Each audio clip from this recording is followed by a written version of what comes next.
In and on about the year 597 BC, King Nebuchadnezzar of Babylon besieged the kingdom of Judah, destroyed the first temple built by Prophet Solomon. He also exiled many of the children of Israel back to Babylon, and took them in as slaves, including the household of many of the elites. Babylonian records, called the Jehoiachin's Rations tablets, written in cuneiform and dating to 592 BC, mention some of the children of Israel elites as being recipients of food ration in Babylon. These years are called the Babylonian exile, or the Babylonian captivity. The Babylonian exile is distinguished from the earlier exile of citizens of the northern kingdom of Israel to Assyria around 722 BC. The exile in Babylon, which directly affected mainly those of the upper class of society, occurred in three ways from 597 to 581 BC, as a result of the children of Israel, rebellions against Babylonian rule.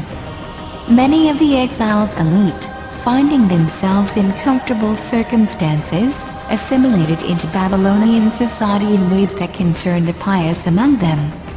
We read this from the Bible. Ezekiel denounced such men as a rebellious house, and parts of the book of Isaiah, written during exilic times, likewise express concern over the adoption of Babylonian traditions.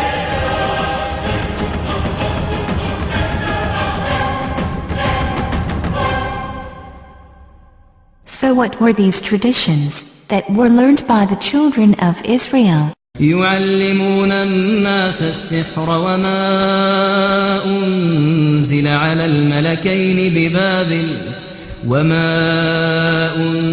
على الملكين ببابل هاروت وماروت وما يعلمان من أحد حتى يقولا إنما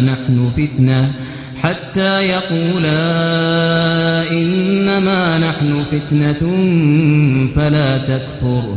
The two angels must have come down in human form to teach those who wanted to learn, after warning them, as stated in God's book. In another chapter in regards to angels taking on human form, we read, وَلَقَدْ جَاءَتْ رُسُلُنَا إِبْرَاهِيمَ بِالْبُشْرَى قَالُوا سَلَامًا قَالَ سَلَامٌ فَمَا لَبِثَ أَنْ جَاءَ بِعِجْلٍ حَنِيذٍ فَلَمَّا رَأَى أَيْدِيَهُمْ لَا تَصِلُ إِلَيْهِ نَكِرَهُمْ وَأَوْجَسَ مِنْهُمْ خِيفَةً قَالُوا لَا تَخَفْ إِنَّا أُرْسِلْنَا إِلَى قَوْمِ لُوطٍ.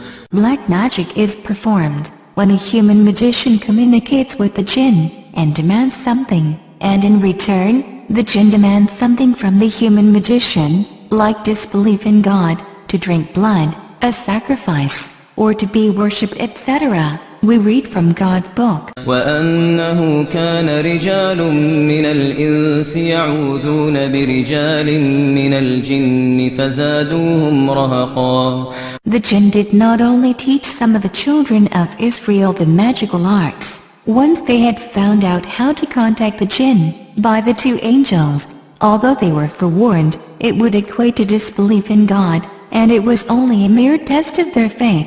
Many of them wrote down the instructions on how to perform black magic, and have tried to keep it a secret ever since. The jinn continued to teach them magic, and accused Prophet Solomon of committing disbelief, by practicing black magic. This is the reason why black magic practiced by many occultists today, is associated with Prophet Solomon, due to these accusations by the jinn, which were then adopted and transmitted by the Jews and other occultists, to this very day. So why did the jinn accuse Prophet Solomon of practicing magic?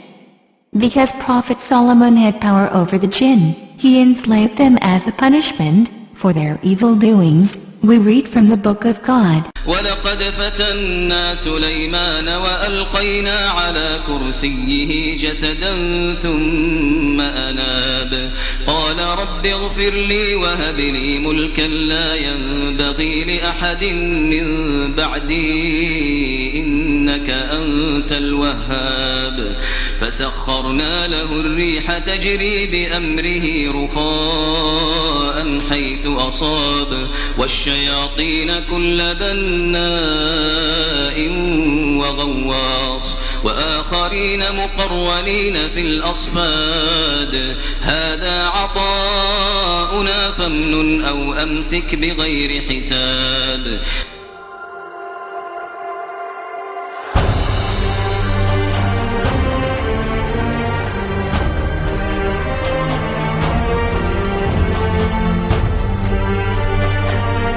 These be the 72 mighty kings and princes which King Solomon commanded into a vessel of brass, together with their legions.